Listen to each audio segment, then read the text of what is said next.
Hey Vine Church, I'm here with Jan this morning.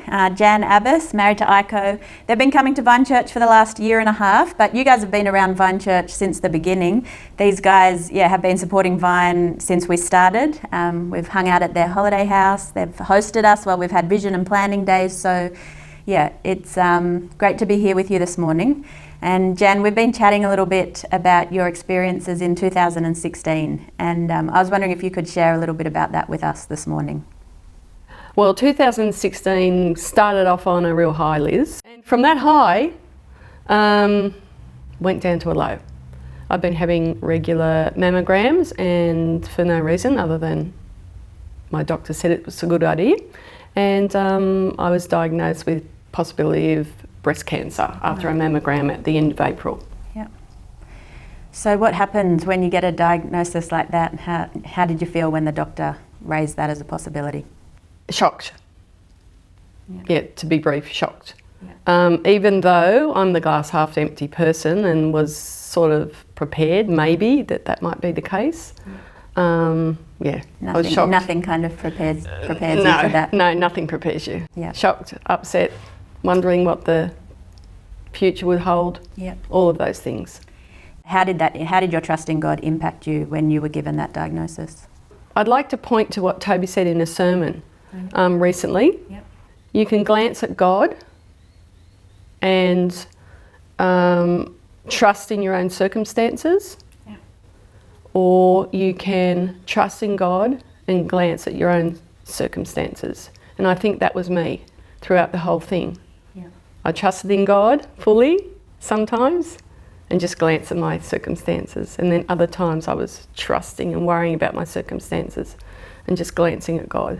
Looking back at that time, how did your trust in God get you through that? I think my head knowledge, that I knew that God was in control, that He knew everything. He knew everything from the beginning of the time. Before I was born, He knew I was going to have cancer. That was my head knowledge, and the heart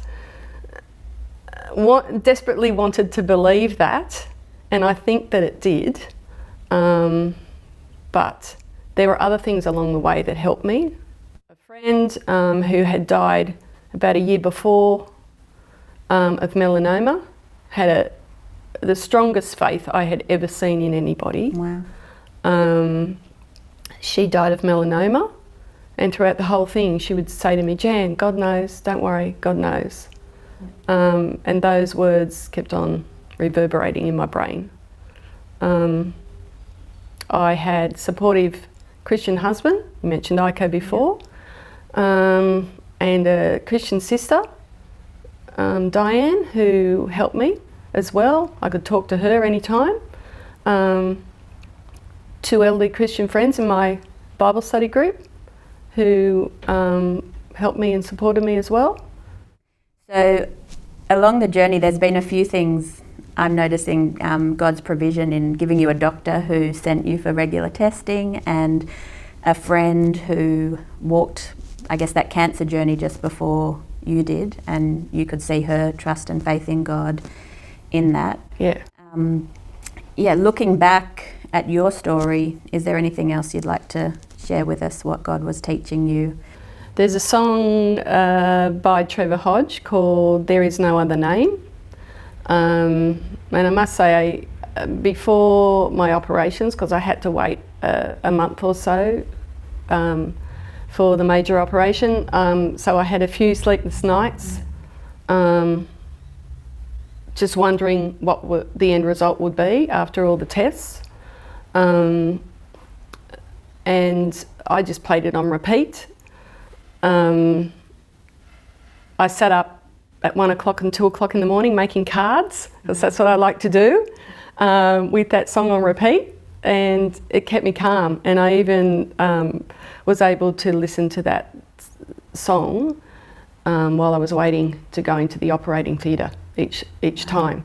Wow. So shout out to Trevor Hodge and that song. Look, to be honest, even though I cried all the way home in the first place and had my ups and downs during the night, I was amazingly calm, I believe, through the whole process. Yep. So yes, in hindsight, there were things like God had put the wonderful doctors in place. He'd given me a wonderful husband who could support me, a wonderful surgeon who was calm and happy and calmed me down. But I believe God was with me through the whole thing and kept me reasonably calm. Yeah. So yeah, my faith brought me through it. Well, thank you, Jan, for sharing with us. I know it's big to come in and talk about this, and we really appreciate you sharing this with. I appreciate you sharing it with me and with Vine Church. So thank you very much.